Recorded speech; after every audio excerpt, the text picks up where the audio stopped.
Personally, I think the phrase, they don't make them like they used to, is typically overused. But man, it could not be more appropriate when you are talking about Glover Teixeira.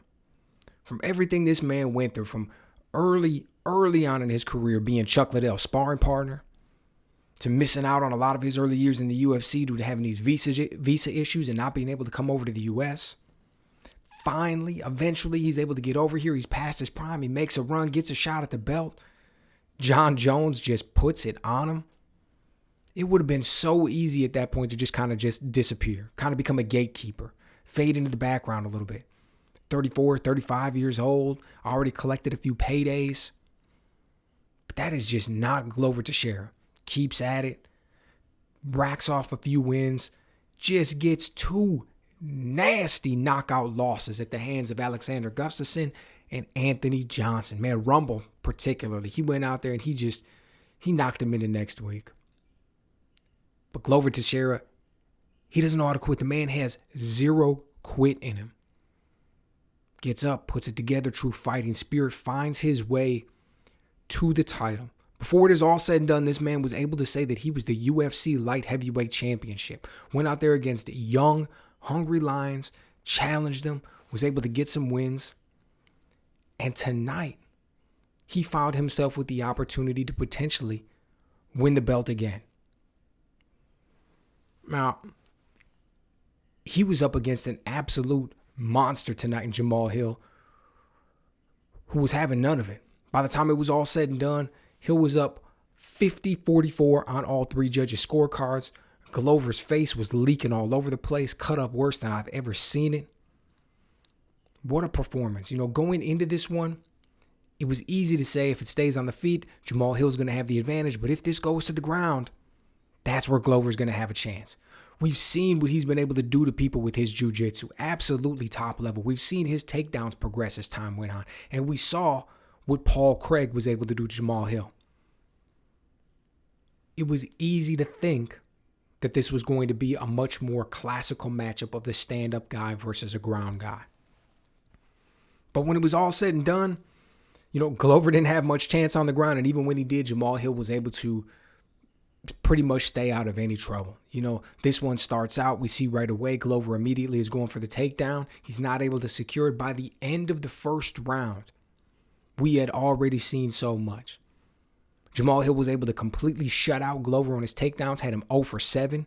He was able to land hard shots on him. We were seeing the speed, we were seeing the accuracy, we were seeing Glover marching forward, and we were just seeing the movement and the angles and the ring IQ that Jamahal Hill was bringing to the table. The speed advantage was just giving him a clear head and shoulders advantage when it came to the striking. And to be honest with you, after that first round, man, I just felt like it was a big tell for the rest of the fight. Glover was constantly trying to get it to the ground. He's eating a tremendous amount of shots. By the time it's all said and done, Glover had attempted over 20 takedowns. He was only able to secure 2, one of which was in the 5th round. He got to the mounted position. That was his Hail Mary, man. If he was going to be able to pull it out, that was going to be it.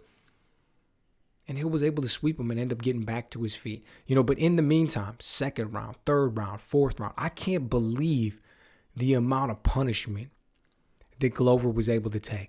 Hill was in the southpaw position and he's landing head kicks cleanly that just have him wobbled all over the place. He's following up with hard strikes on the ground. He's landing elbows. He's cutting Glover Teixeira's face to absolute ribbons. Hill was just too fast, too strong, too skilled for the older man tonight. Look at these cuts. That's what happens when you're getting leather ripped across your face, when you're getting elbows and knees smashed into you. The way Hill was able to work these angles, he's moving around, constantly turning Glover, who was getting into this following rhythm, and he's landing shots up the middle. He's landing these hard kicks to the body. He's wrapping these head kicks around the side. He's getting in there with right hooks. He's using the jab. He's landing the left hand. On the feet, he was doing whatever he wanted out there. Paul Felder and Daniel Cormier were calling this fight, and they kept talking about how Glover was rolling with these shots. He's taking a lot of the steam off him. His defense is becoming better. They're not landing quite as hard as it may seem, people. And look, I get it, and I'll agree. He was rolling with a lot of those shots.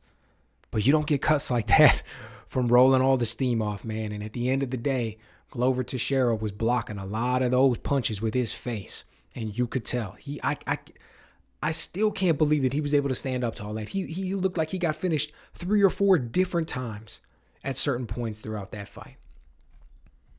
But what a performance by Jamahal Hill. At the end of the day, that's what the story is on this one. He went out there as a young man, delivered on all of his potential, got the belt from an absolute legend. He is going to be a tough customer to deal with, man. He checked all the boxes. Great striking, great takedown defense, handled himself well in the clinch, showed good ring IQ, handled being mounted in the 5th round, showed the cardio. A lot of people out there were doubting his cardio, right? Easy to do that because we had not seen it yet. Easy to say, hey, this is a big question mark for the guy. But he came out there and showed us that he was able to deliver, showed us that he was able to persevere, showed us that he was able to dig deep, have heart. He went out there, and early on in this fight, he saw a lot of success. 2nd round, 3rd round, just unloading on Glover. Easy to believe in the moment that he was going to be able to get the stoppage. A lot of guys would have emptied the tank, and they would have been very discouraged when they didn't get their man out of there. He was able to stay patient, able to stay calm and focused, and he was able to deliver, man. I think he's going to be a lot to deal with. Really excited to see what's going to be next for him. Who's going to challenge him? Is he going to get the fight with Yuri? What's going to be there? And Glover, man, what a legend. What a legend. Those of us who have had the ability to watch his career develop, just watch him kind of go through it, it was an honor. Always great to see a man like that go out there and perform at a high level. He hung up the gloves tonight. Said he's going to just continue to focus on coaching. He's got obviously the 185-pound champ, Poatan. So, man, what an absolute beast he is. So, he won't be far from the sport. I'm sure we'll be seeing his face at a lot of future UFC events. Everybody loves the man, and I wish him the best in retirement.